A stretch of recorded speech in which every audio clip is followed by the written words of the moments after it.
बिस्मिल्लाहिर्रहमानिर्रहीम। अस्सलातु वस्सलामु अलैका या रसूल अल्लाह व अला आलिका व अस्हाबिका या हबीब अल्लाह। अस्सलामु अलैकुम मुअज़्ज़ज़ नाज़रीन व सामीन।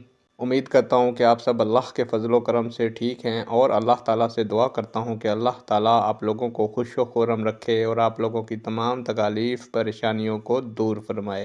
आज की वीडियो का अनवान है, इस्लाम में फ़जूल खर्ची की क्या मज़म्मत बयान हुई है।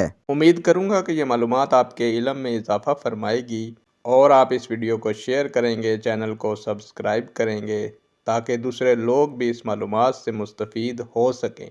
बढ़ते हैं वीडियो की जानिब। प्यारे दोस्तों, दीन इस्लाम हर शोबा ज़िंदगी में सादगी, एतदाल और म्याना रवी की तलकीन करता है।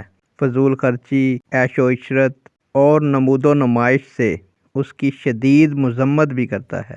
फ़जूल खर्ची करने वालों को अल्लाह ताला नापसंद करता है। कुरान हकीम में इरशाद बारी ताला है, ए औलादे आदम, तुम हर नमाज के वक्त अपना लिबास ज़ीनत पहन लिया करो और खाओ और पियो और हद से ज़्यादा खर्च ना करो कि बेशक वो बेजा खर्च करने वालों को पसंद नहीं फरमाता। फ़जूल खर्ची की ना सिर्फ मज़म्मत की गई बल्कि सख्त तनबीह की गई है और ऐसे करने वालों को शैतान के भाई कहा गया है।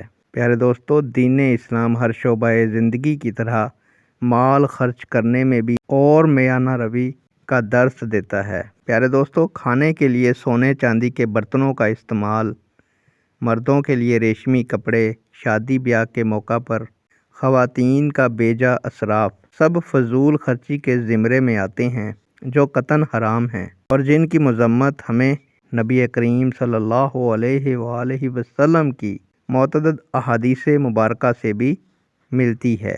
नेक दुआओं के साथ आपसे इजाज़त चाहूँगा। अल्लाह ताला आप लोगों का और मेरा हामी व नासिर हो। अल्लाह हाफिज़।